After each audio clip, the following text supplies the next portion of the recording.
कैसे हो? उम्मीद करते हैं कि सब बढ़िया होगे। और welcome to Kumar inspire science. Okay, सब यहाँ जानते ही हो, जो भी साइंस सब्जेक्ट होता है, चाहे वो 10th का हो, इवन के 11th क्लास के बच्चे भी इस चीज को पढ़ सकते हैं। ठीक है, it's the right platform where you can study all the subjects of science for class 10, specially for class 10, that is physics, chemistry, biology and mathematics. Right. तो कोई ना कोई टॉपिक किसी भी सब्जेक्ट का हम लोग लेकर के चलते हैं। कभी बायोलॉजी चलते हैं, कभी केमिस्ट्री चलता है, कभी फिजिक्स चलते हैं, कभी मैथ चलता है। सो आज जो है हम लोग एक ऐसे टॉपिक पर डिस्कस करेंगे केमिस्ट्री में, जो कि बेसिक चीज है, लगता है बेसिक, लेकिन उसके अगर वो नहीं होता, स्टार्टिंग वहां से नहीं होता, हम लोग जो है इतना जो है केमिस्ट्री में आगे नहीं बढ़ पाते। राइट। तो ये क्या है? तो हम लोग जब भी केमिस्ट्री स्टार्ट करते हैं तो एक ही टॉपिक मेन आता है स्टार्टिंग में, वो आता है हम लोग एटम।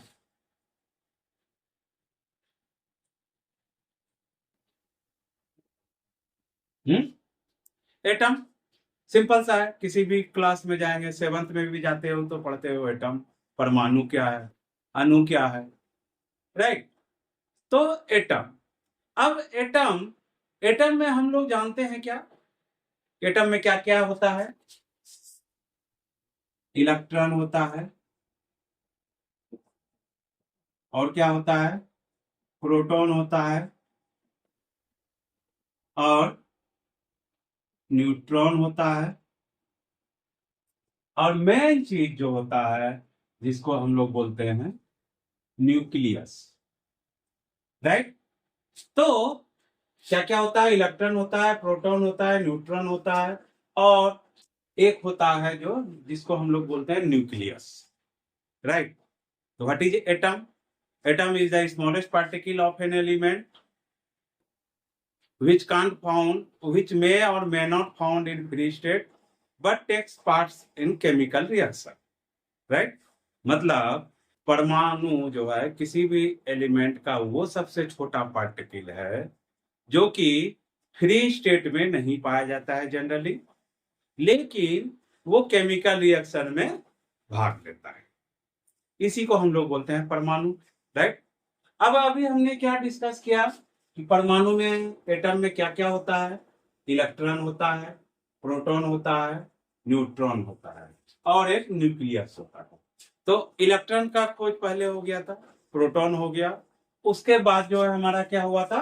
न्यूक्लियस। फर्स्ट में जो डिस्कवरी हुआ था वो हुआ था हमारा इलेक्ट्रॉन, उसके बाद क्या हुआ था?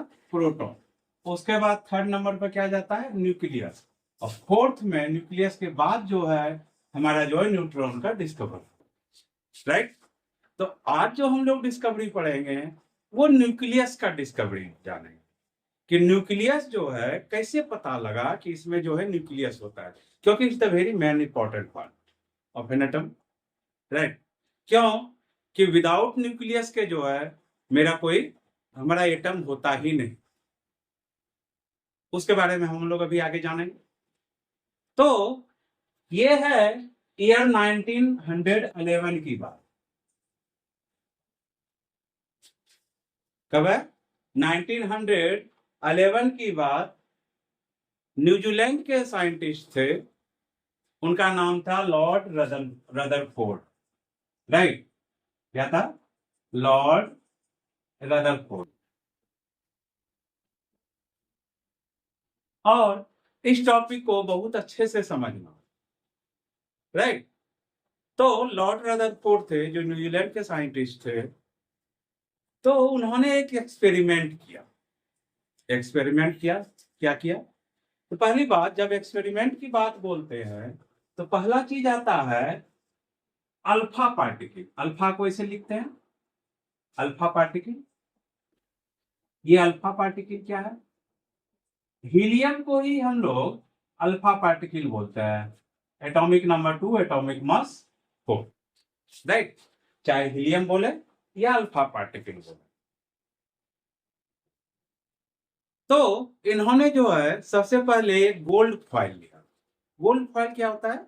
सोने का पत्थर, सोने के पत्थर इसलिए लिया कि सोने का पत्थर जो होता है, सोना का जो फॉइल जो होता है, उसको हम जितना पीट पीट के पतला करेंगे वो हम लोग कर सकते हैं। तो अराउंड जो है 100 नैनोमीटर। अब सोच सकते हो कितना पतला होगा।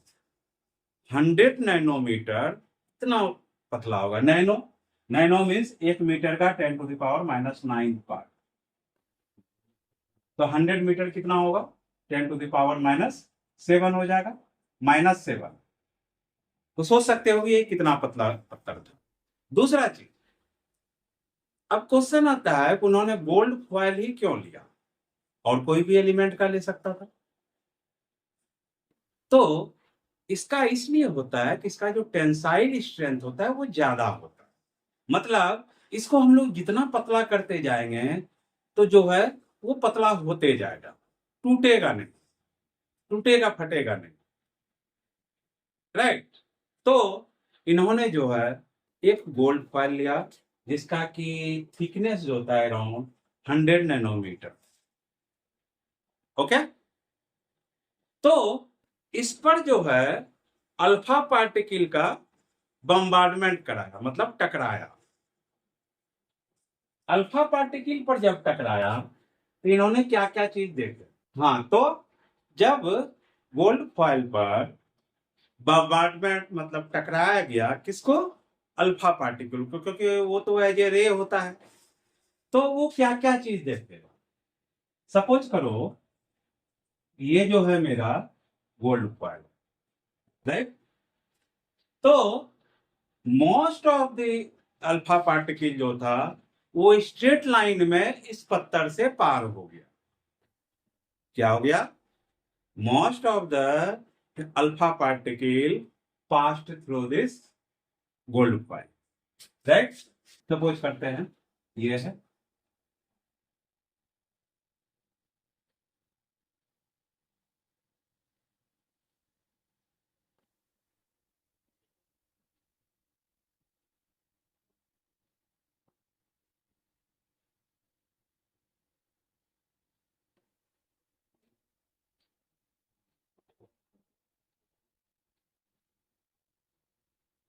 Right.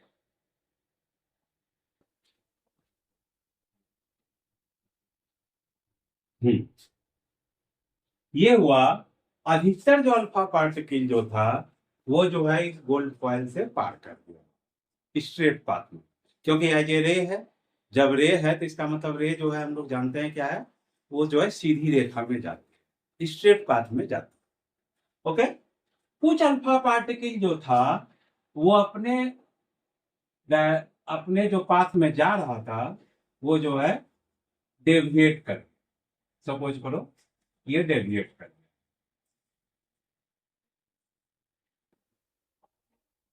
Right.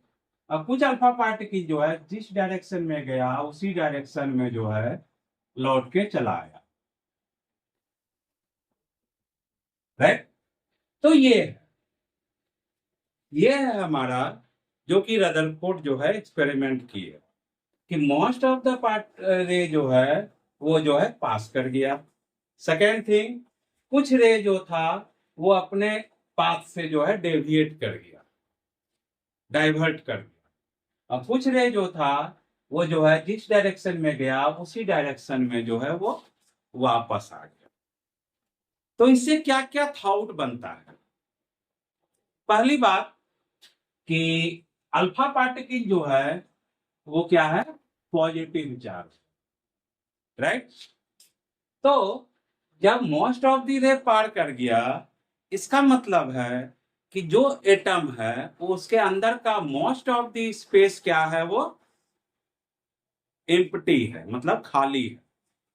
Most of the space of an atom is empty, पहला निकला, राइट, क्योंकि अधिकतर रे जो है वो स्ट्रेट लाइन में पास कर गया। अब सेकेंड, कुछ रे जो था वो अपने डायरेक्शन से डाइवर्ट हो गया। डाइवर्ट कब होता है, जब सेम चार्ज होगा, पॉजिटिव पॉजिटिव या नेगेटिव नेगेटिव, तब जो है एक दूसरे से वो दूर भागता है। ये क्या हुआ है, दूर भागा है। दूर भागा है, इसका मतलब कि यहां पर कोई ऐसा पार्टिकल है, ऐसा कुछ है जो कि पॉजिटिव चार्ज है, तभी ना ये डाइवर्ट कर गया। जो रे आया ये पॉजिटिव चार्ज है, अल्फा पार्टिकल पॉजिटिव चार्ज है, ये जो है दूर भाग गया। दूर भाग गया इसका मतलब है कि वो रे जो है अल्फा पार्टिकल पॉजिटिव था, और कहीं यहां पर कुछ ऐसा ही पॉजिटिव होगा जिसके कारण कि वो जो है डाइवर्ट कर गया, अपने पाथ से दूर भाग गया। थर्ड थर्ड क्या हुआ कि अब हम क्या देख रहे हैं कि कुछ रे जो था जिस लाइन में गया उसी लाइन में इसको सोच ऐसा करते हैं, एक ही लाइन बनाते हैं, इसी से गया और इसी से ये आ गया, राइट। तो इसका मतलब है कि जिस लाइन से गया वहीं से वो लौट गया, वो पास भी नहीं किया ना ही डाइवर्ट किया। ओके, इसका मतलब है कि कोई ऐसा डेंस पार्टिकल है बीच में जिसके कारण कि जो है वो उसको रोक रहा है। इसका मतलब वो क्या बोले, उसको उन्होंने नाम दिया न्यूक्लियस, राइट। सेंटर में जो है वो न्यूक्लियस है, वो डेंस है, मतलब मोस्ट ऑफ द मास जो है उस एटम का वो कहां पर है, सेंटर में, राइट। और सेंटर में क्या है, पॉजिटिव चार्ज है। और हमने क्या बोला था कि सबसे पहले इलेक्ट्रॉन का डिस्कवरी हुआ, फिर प्रोटॉन हुआ, फिर मेरा न्यूक्लियस हुआ, तब न्यूट्रॉन हुआ। इसका मतलब उस समय तक हमें जो है इलेक्ट्रॉन और प्रोटॉन का पता चल गया था, राइट। तो इसका मतलब कि जब पॉजिटिव से पॉजिटिव डाइवर्ट किया या उसी डायरेक्शन से वापस आ गया, तो इसका मतलब है कि यहाँ क्या है, प्रोटॉन है, राइट।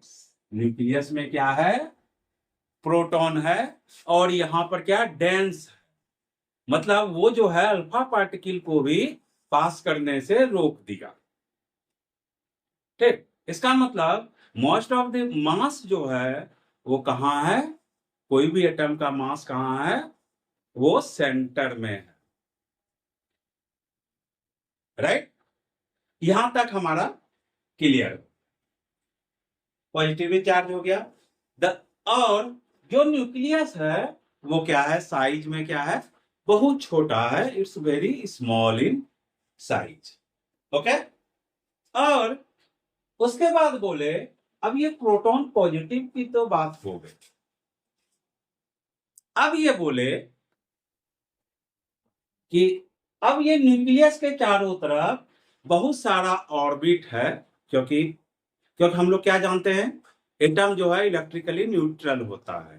तो अभी तक हमारी बात हुई कि पॉजिटिव तो है लेकिन नेगेटिव नहीं, कहीं पर नहीं है, मतलब इलेक्ट्रॉन अभी डिस्कस नहीं किया है। तो इलेक्ट्रॉन के बारे में ये बताए कि बहुत सारा ऑर्बिट है न्यूक्लियस के चारों तरफ, जिसमें कि जो है इलेक्ट्रॉन चक्कर लगा, राइट।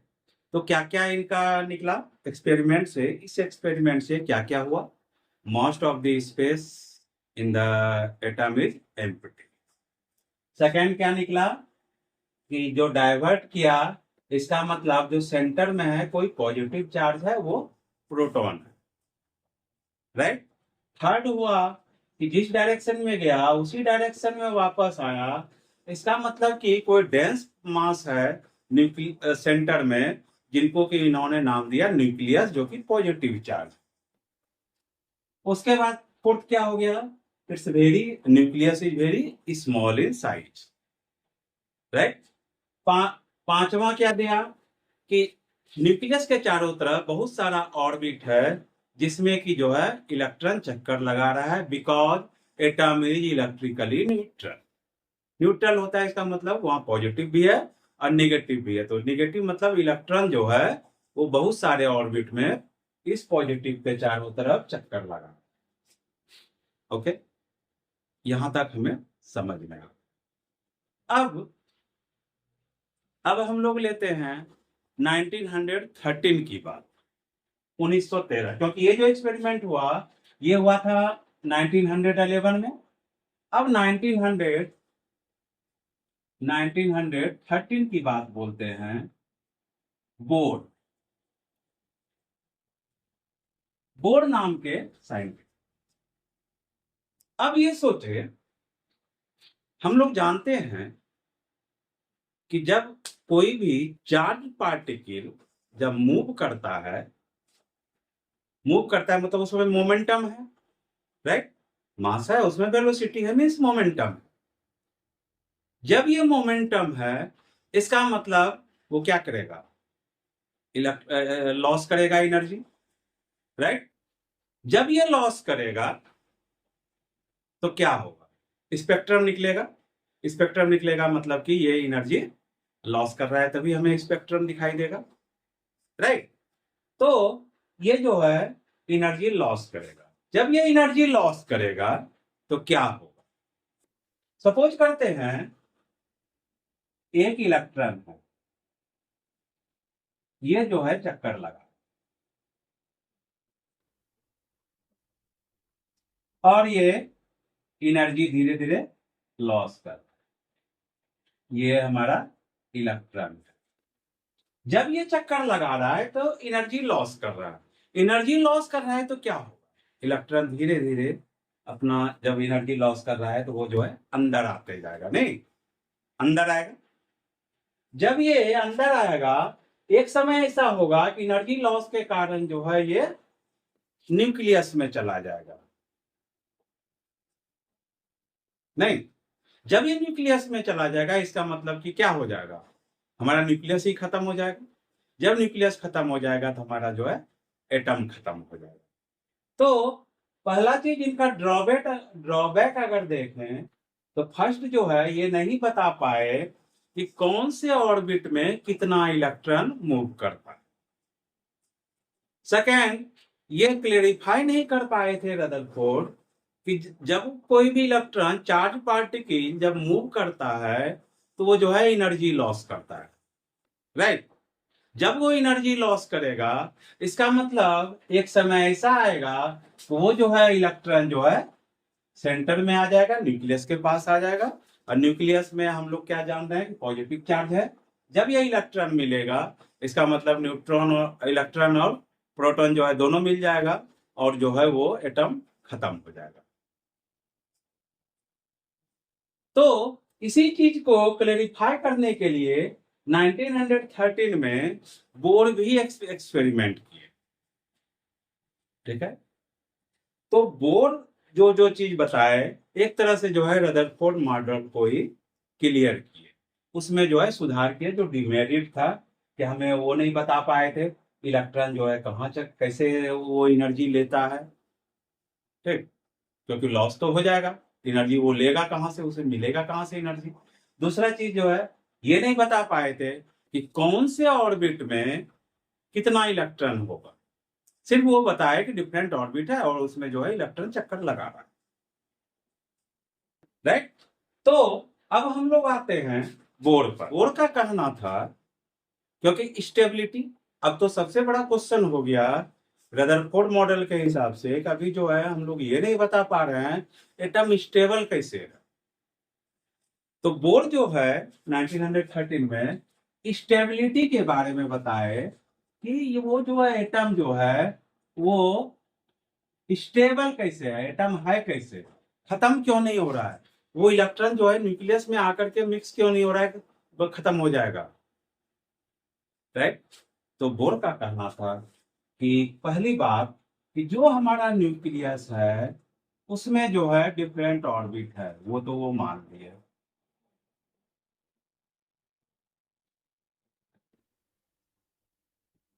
राइट। ये डिफरेंट ऑर्बिट है। तो इलेक्ट्रॉन जो है डिफरेंट ऑर्बिट में 2n² के हिसाब से इलेक्ट्रॉन जो है हमारा रहता है मैक्सिमम। ये 2n² क्या है, मीन्स न्यूक्लियस के बाद वाला जो है फर्स्ट ऑर्बिट हो गया जिसको कि नाम दिया गया k, उसके बाद सेकेंड हो गया l, सेकेंड ऑर्बिट l, फिर हो गया M, फिर हो गया N, फिर हो गया O, अगेन हो गया P। इस तरह जो है बहुत सारा ऑर्बिट है, और इसमें जो इलेक्ट्रॉन होगा वो 2n² के हिसाब से होगा। 2n² क्या होता है? तो फर्स्ट ऑर्बिट में अगर k में अगर माने n इक्वल टू 1 हो गया, ये k, n इक्वल टू 2 हो गया, ये हो गया l, n इक्वल टू 3 हो गया, ये हो गया m, n इक्वल टू 4 हो गया, ये हो गया n, n इक्वल टू 5 हो गया, ये हो गया मेरा O। इसी तरह जो है मेरा डिफरेंट सेल है या ऑर्बिट है। अब फर्स्ट ऑर्बिट की बात बोले तो 2 इंटू 1 का स्क्वायर, कितना इलेक्ट्रॉन हो गया? 2। सेकेंड ऑर्बिट अगर ले 2 इंटू 2 का स्क्वायर, तो ये कितना हो गया?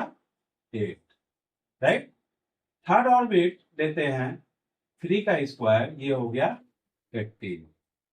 2 इंटू 4 का स्क्वायर, ये लेते हैं तो 32। ऐसे ऑन इसी तरह जो है हमारा इलेक्ट्रॉन होगा। मीन्स फर्स्ट ऑर्बिट में जो इलेक्ट्रॉन होगा हमारा सिर्फ 2 इलेक्ट्रॉन होगा, राइट। सेकेंड ऑर्बिट की बात बोले तो हमारा जो है मैक्सिमम इलेक्ट्रॉन, मैक्सिमम 8 इलेक्ट्रॉन होगा। 1 2 3 4 5 6 7 8, राइट। थर्ड ऑर्बिट बोले उसमें मैक्सिमम कितना इलेक्ट्रॉन होगा? 18 इलेक्ट्रॉन होगा, राइट। उसी तरह ये जो है चलते रहेगा। फोर्थ में जो है मैक्सिमम 32 हो सकता है, लेकिन नॉर्मली जो है हम ये मैक्सिमम ले रहे हैं कितना इलेक्ट्रॉन होगा, राइट, 18। लेकिन हम लोग एक रूल और जानते हैं जिसको हम लोग बोलते हैं ऑक्टेट रूल। हम लोग आगे देखेंगे, या इससे पहले का जो है इलेक्ट्रॉनिक कॉन्फ़िगरेशन जो एटॉमिक स्ट्रक्चर में किए थे उसमें तुम लोग को क्लियर हो जाएगा। पहले के वीडियो में देखना एटॉमिक स्ट्रक्चर के बारे में, उसमें जो है ऑक्टेट रूल हमने बताया था, राइट, कि 8 इलेक्ट्रॉन जो है कोशिश करता है हर एक एलिमेंट पूरा करने को जब भी जो है वो कंपाउंड बनाता है। ओके, तो इन्होंने क्या बोला कि जो डिफरेंट ऑर्बिट्स में है तो वहां जो है इलेक्ट्रॉन भी कन्फाइंड है, तो डिफरेंट ऑर्बिट्स में कितना हो। सेकेंड बोले कि हर एक ऑर्बिट का जो है एनर्जी लेवल फिक्स होता है, ठीक। ये लोअर एनर्जी लेवल होगा तब अगर फर्स्ट ऑर्बिट का है, तो सेकेंड का होगा तो फर्स्ट से ज्यादा एनर्जी लेवल होगा, थर्ड का होगा तो एनर्जी लेवल जो है थर्ड का ज्यादा होगा in comparison to first and second, right. तो फिक्स्ड एनर्जी लेवल है, जब फिक्स्ड एनर्जी लेवल है तो वो कैसे है, सबसे बड़ा सवाल है।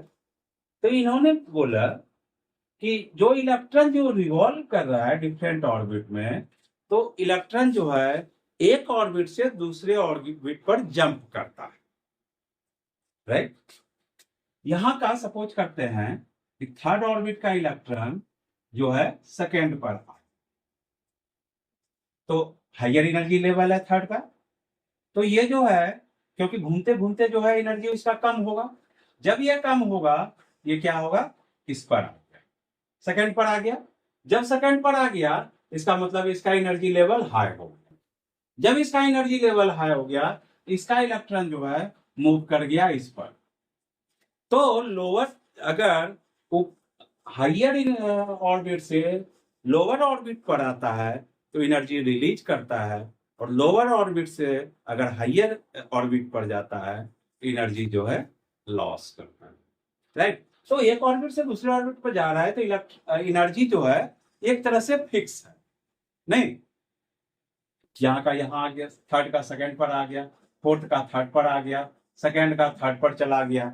इस तरह जो है अगर लोअर से हाइयर जाता है तो एनर्जी जो है लॉस होता है, और लोअर से हाइयर जब जाता है तो एनर्जी गेन होता है उस ऑर्बिट्स में। तो इस कारण से जो है एनर्जी लेवल जो है डिफरेंट ऑर्बिट्स का मेरा क्या होता है, फिक्स होता है, राइट। सेकेंड, थर्ड थिंग,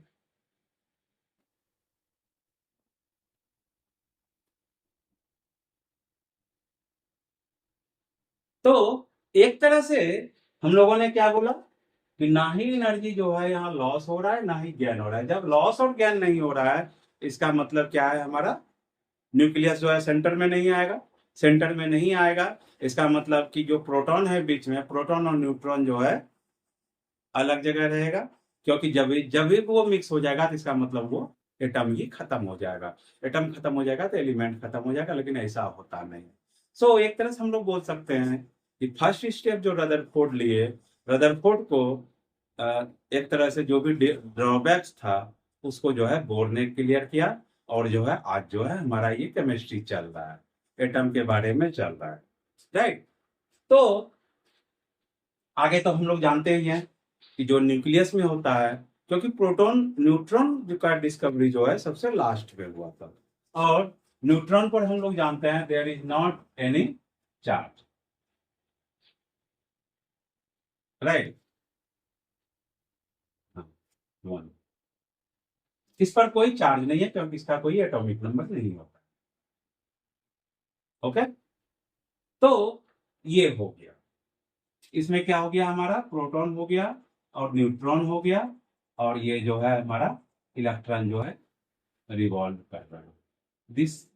तो हम लोग वेरी इंपॉर्टेंट थिंग कि जो लास्ट वीडियो था उसको भी देखना, बहुत सारा चीज क्लियर होगा। केमिस्ट्री का ही चल रहा था, सॉरी बायोलॉजी का था, और उस चीज को देखो। और लास्ट जो किया, अब जो है हम देख रहे हैं कि बच्चे सब ज्यादा देख रहे हैं। लाइक शेयर करो, बढ़िया से सब्सक्राइब करो, अपने फ्रेंड्स सबको भी बताओ। तो this is all about the discovery of nucleus. तो सारा श्रेय किसको जाता है, रदरफोर्ड को जाता है, क्योंकि सबसे पहले जो है वही ये चीज को बताया, बोर ने तो उसको क्लेरिफाई किया, राइट। Okay, thank you.